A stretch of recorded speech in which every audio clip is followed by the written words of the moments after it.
The Vietnam War was a prolonged, expensive and divisive conflict between the Communist government of North Vietnam and South Vietnam, whose main ally was the United States.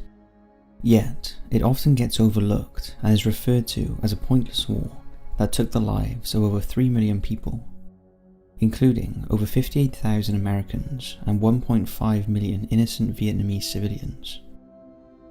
The war ended when Communist forces seized control of South Vietnam in 1975, and the country was unified as the Socialist Republic of Vietnam the following year. But for many involved, the scars remain, and in this video we'll show you clips recorded during the war to give you a glimpse into the hell that the soldiers and civilians endured throughout the 20-year conflict. We'll warn you that much of this content is disturbing and viewer discretion is advised, but we hope you find these videos both informative and educational.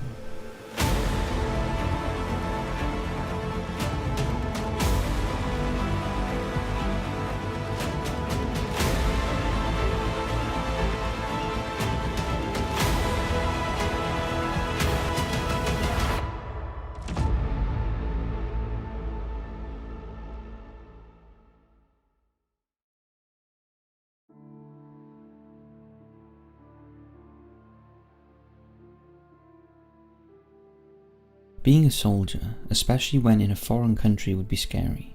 Not knowing when something could happen at any moment and having to constantly be on your guard can take its toll mentally on the human body.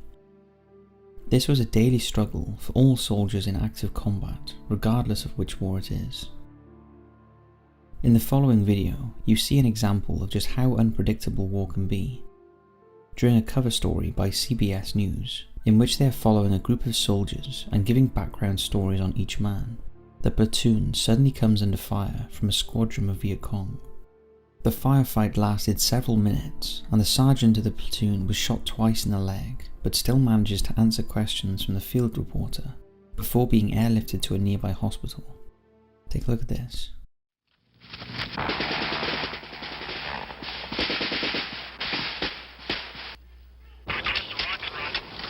Okay.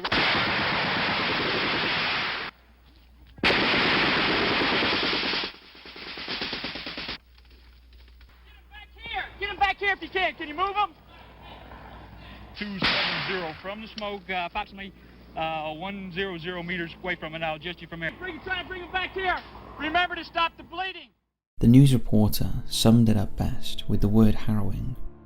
Seeing active combat that is real life and not something from an action movie hits you in a different way. There are no insane, over-the-top explosions, and it seems to end as abruptly as it began. This was the life of these soldiers every day, never knowing when something like this was going to happen. We can't imagine how terrifying it would be to be constantly on alert of a firefight like this. The sergeant was able to survive his injuries and make it out of the combat zone.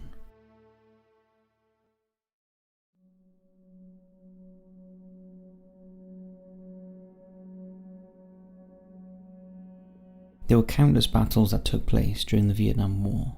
Some were important, and some were pointless bloodshed.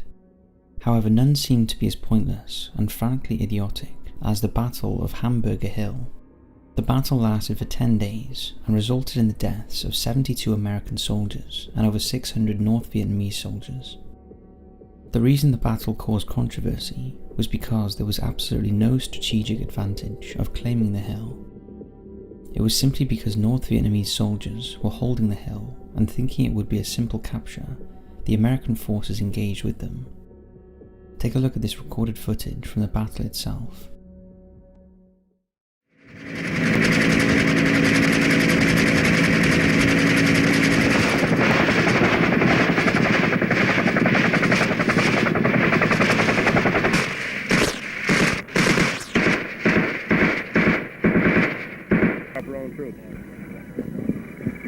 How about checking it out? And Lieutenant Perry?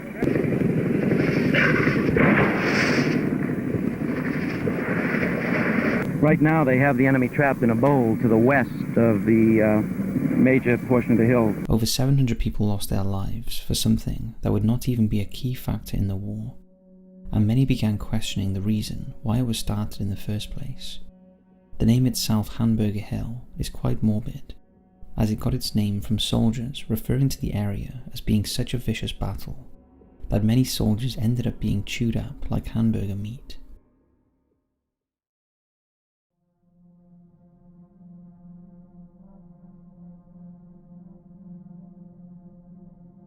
Bombings have always been a part of modern war, with the ease in which they can be dropped and catastrophic damage they can inflict. It's not difficult to understand why so many bombings have been carried out in wars in the past. This was no different in the Vietnam War, as there were countless carpet bombings dropped all over North Vietnam, and the many casualties that resulted from these acts are truly horrific. Many, if not most of the victims from these attacks were civilians, from normal workers to children being trapped in the war-torn country and having no means of escaping. The following footage shows a rare, in-depth look at the absolute devastation these bombing runs were capable of. Take a look.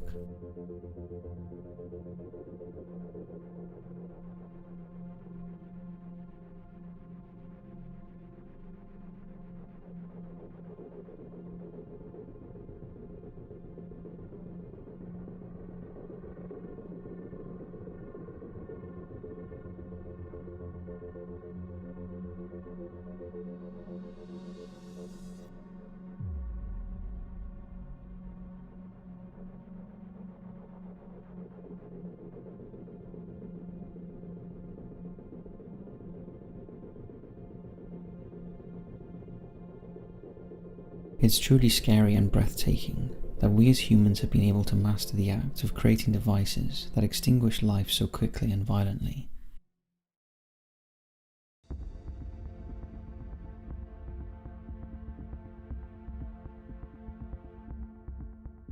As we stated earlier in the video, soldiers were on constant alert as they never knew when a surprise attack would occur.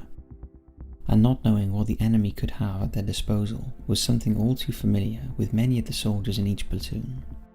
Such is the case in this following video, as we see a squad of American soldiers who are ambushed by a group of Viet Cong snipers.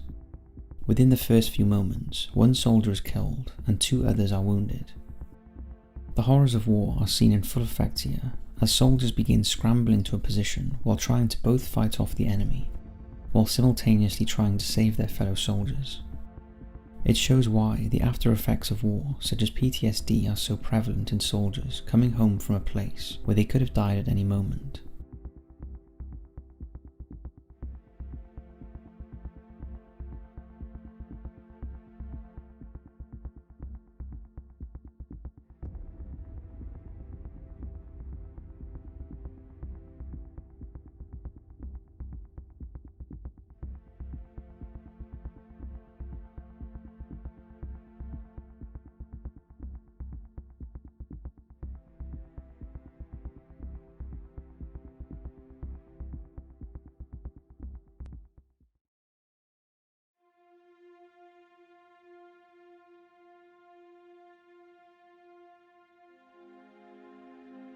All too often, wars are given a very unrealistic view of how they actually operate, usually through movies, TVs and video games. But to understand the horrors, companionship, celebrations and tragedies of war is to actually be there and be in it.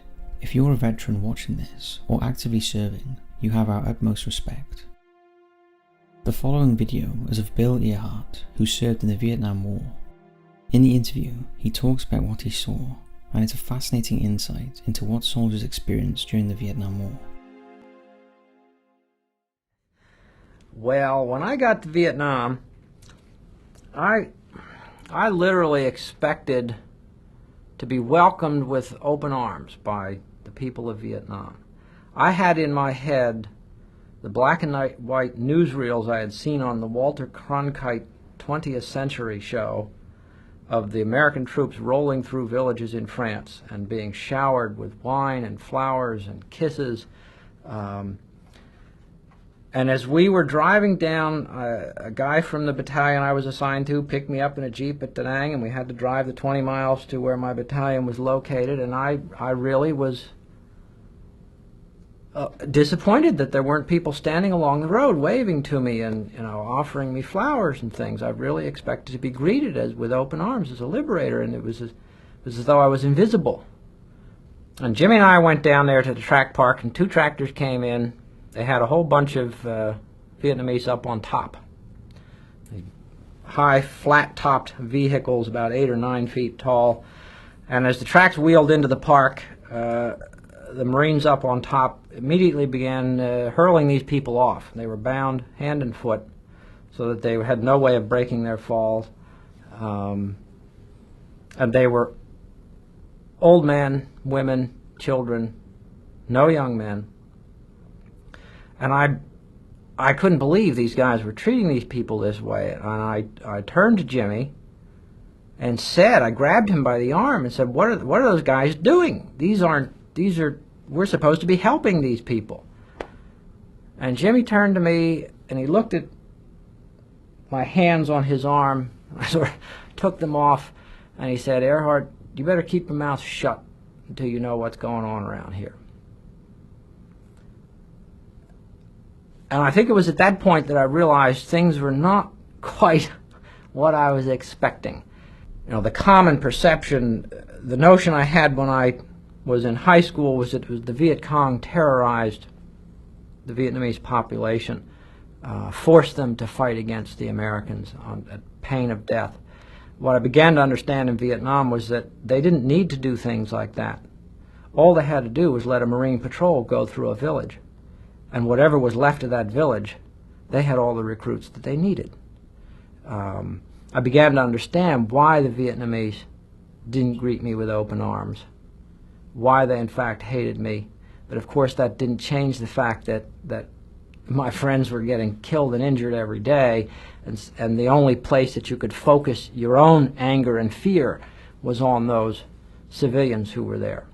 And so it was this self-perpetuating mechanism. The longer that we stayed in Vietnam, the more Viet Cong there were, because we created them, we produced them. You know, the kinds of questions that began to present themselves were just, the questions themselves were ugly. And I didn't want to know the answers. It's like, and that's what was going on. The questions themselves were too ugly to even ask, let alone try to deal with the answers. There's also one more video of another Vietnam soldier recalling his account, in which he states that he has killed 36 Vietnamese soldiers. You can tell by the way the soldier tells his story that he has been severely damaged by the war and the things he had to witness and do. Well, my father had been a World War II veteran, and my brother was in Vietnam, and I couldn't let him outdo me. There was sort of a conflict between me and my brother of who was better at what. And I had to go because he was over. Every kill you made seemed like it made you feel a little better. In other words, there was a place that it sort of cheered you up to a certain extent. I mean, you didn't jump up and down or, you know, with joy and all this, but it was a place in your heart that it just made you feel good. How many people did you kill? 36. And how did you keep count? Cutting their ears off. What did you do with them? You know your shower rods that have the metal clips on them that look like a keychain? Kept them on them, hooked them on your belt loop. Some people thought it was sick, grotesque, gruesome. They felt like you was dead already, you didn't have a heart. You could look at them and think, yeah, there's that many out there that ain't gonna be out there no more. Truly tragic. Now this is just a small selection of videos available that show the horrors of the Vietnam War. There were many more devastating things going on that were not filmed, and there are also lots of available films out there that we have not included in this video. Thanks for watching, and we'll see you next week for another episode of Wars of the World.